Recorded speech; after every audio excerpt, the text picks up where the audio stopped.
Hello everyone. Welcome back to my vlog at Manay Mirna 5.5. So, kumusta kayo? Maayong buntag. Hapon na, maayong hapon. Magandang hapon po sa lahat. At maupay nga kulop ha mga burawan nga waray-waray. So, gusto ko lang i-ano sa inyo na a day in my life for today. Nagpunta ako ng Bravo store, pero hindi ko kayo naisama kasi naiwan yung phone ko. Gusto ko kayong isama. Nakapunta na tayo doon minsan, pero ngayon hindi ko kayo naisama kasi naiwan ko yung phone ko. Pero nakita niyo yan kung nanood kayo sa mga vlog ko. Namili doon ako. Ayan sa Bravo. Ano yan, mga wet market ba yan, pero medyo may kamura-mura ang fish pa namimili doon, mga karne o gulay-gulay. So isa-isahin natin ito na ipakita ko sa inyo kung sayang din nyo nakita. Nakahanap ako doon ng Marie. Ang sinasabi ko sa inyo dati na may Marie sila pero hindi ako bumili. Ano ito sa Bravo. Tapos ito nakabili ako ng iced tea. Saka maglagalaga tayo. Mura lang. Mga mura lang yan. Doon kami nga bumibili ng mga karni. Ayan, tapos meron pa ako dito isang yan, imagine $7 lang yan kung doon kami bumibili pag karni dyan sa Bravo. Usually groceries lang yung inaano namin sa Walmart. Tapos ito, kumuha ako ng konting gulay. Ay, sayang hindi kayo na isama ko doon, pero nakapunta na kayo doon. Nag-vlog na ako. Itong carrots 99 cents lang yan sa UP. At itong celery more than $1 lang sa Walmart. $4 yan, sa kanila 1.49. tapos meron pa tayo dito mga medyo madami-dami akong inano ngayon kasi good for a week. Itong kasi ako napunta nung hapon, Sunday. So kaya ngayon lang ako doon busy kahapon ng mga tao. Ito, dalawang kinuha ko kasi maghuhumba ako nito. Pag maghumba dapat maramihan kasi hindi sayang yung pagluluto ba, ganyan ako. Ito pork chop lang. Pareho silang pork chop pero ito ibang cut. Pero pareho silang pork chop. So, meron pa tayo dito.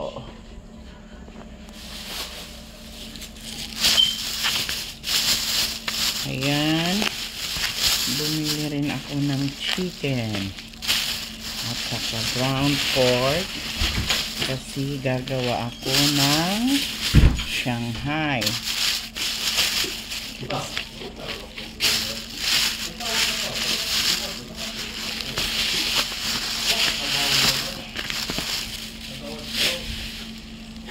Pamilak na siya.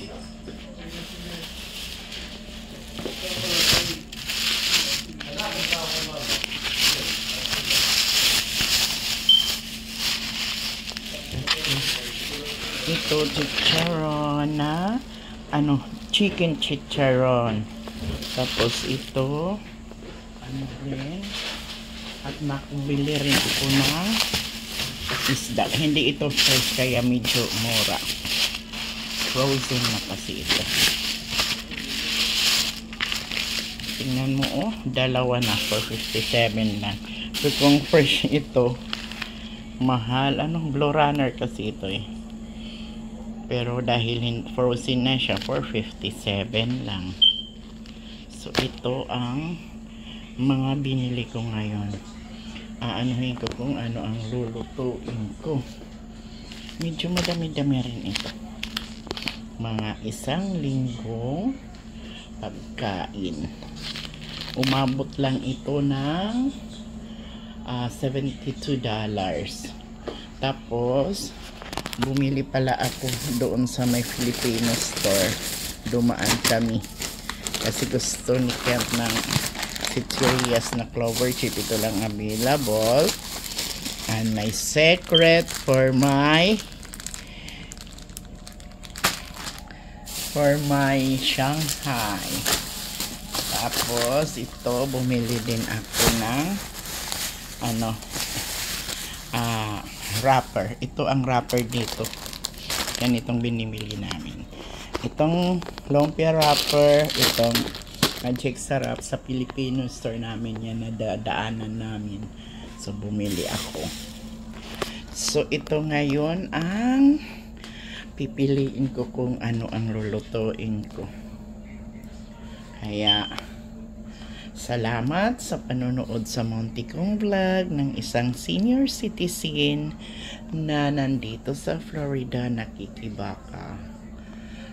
Kung saan man kayo ngayon, palagi kayong mag-iingat kasi ako rin ay nag-iingat at ang aking family dito. Kontento lang muna tayo kung anong meron tayo para palaging masaya. Thank you sa panonood.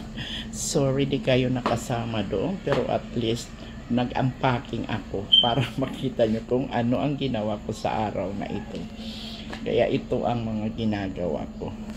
So yan para sa humba, ito kung maglaga, ito para prito, ito hindi ko pa alam anong gagawin. Ito prito, adobo. Yan chicharonis ang tawag nila dito sa ini-slice na chicken. Ito naman mura lang yan kasi chicken box yan. Mayroon yan doon sa ano bang tawag doon sa may bilihan dyan sa Tacloban ng mga chicken. Nakalimutan ko na. Nag-aano sila ng mga backbones ba mura. So dito mura din. Yan oh. Yan. Pero itong gagawin ko tayo magluluto ako ng ano ngayon. Shanghai. Gusto ng buntis. Tsaka ito pa. Hala, nahulog na yung sibuyas ko. Ano't lulutuin niya na? Ano't lulutuin? Adi nga isda. Kaya di man tot mga bata, mag-fried na lang ako ng chicken. Chicken na lang i-fry ko. Para sigurado na ang mga bata ay makakakain. So, ito ang lulutuin. Tika tayo, puno pa dito yung ano ko. Nag-snack ang mga bata. So, dito muna kayo.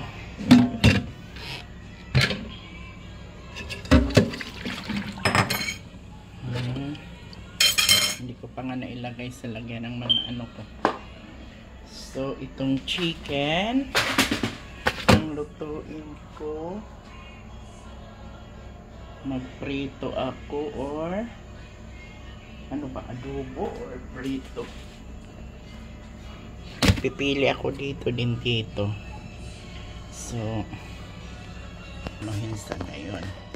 Hugasan muna natin. Ayan. Para makapagluto tayo. Madali lang dito ang mga pagkain Basta wag lang Filipino food. Kasi pag Filipino food talaga ako kakamo ka sa kamahalan. Okay lang mga ganito lang. Kasi nihugasan ko muna lahat yan. Bago ko ibalik sa pwesto, nihugasan ko yan para pag oras ng gamit, malinis na.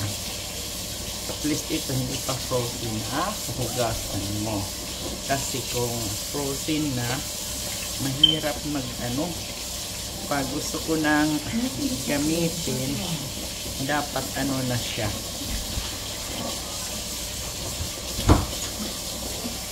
Hello. Magkuhan tayo ng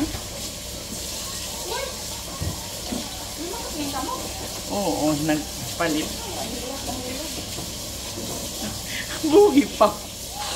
Buhi pat isda, di niya ubos, naglangoy.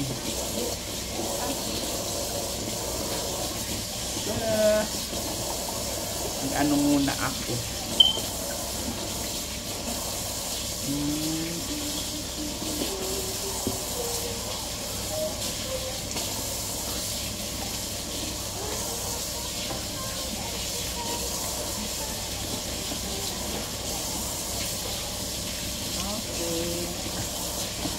So, ito mag-adobo.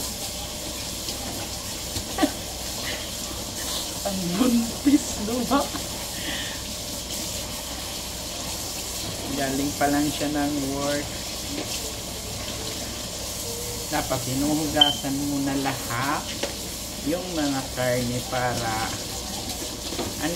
gagamit na pag na lang, pagluto. Kasi once na ma-freezer na, mahirap makadaming beses ba i-defrost. So pag defrost, diretso agad luto. Ito yung mga chicken back, o see? Yung yung may puwit, yan. So, masarap ito yung na-adobo. Kasi, si Roslyn gusto niya yung mga ina-adobo, mga buto-buto ba. Tapos yung pinafried namin yung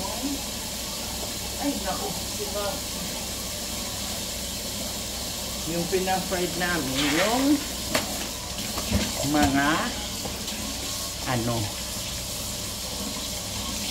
yung mga walang bones kasi yung mga bata. Ito yan, yung chicken backbones, may puwit, which is my favorite. Tutorihan is my favorite. Okay. Tama na muna. Dalawa lang munang hugasan ko. Kaya dalawa lang ang gagamitin ko. Mamaya na yung iba magsasalang muna ako. Para makakaluto. Thank you so much guys for watching. God bless us all.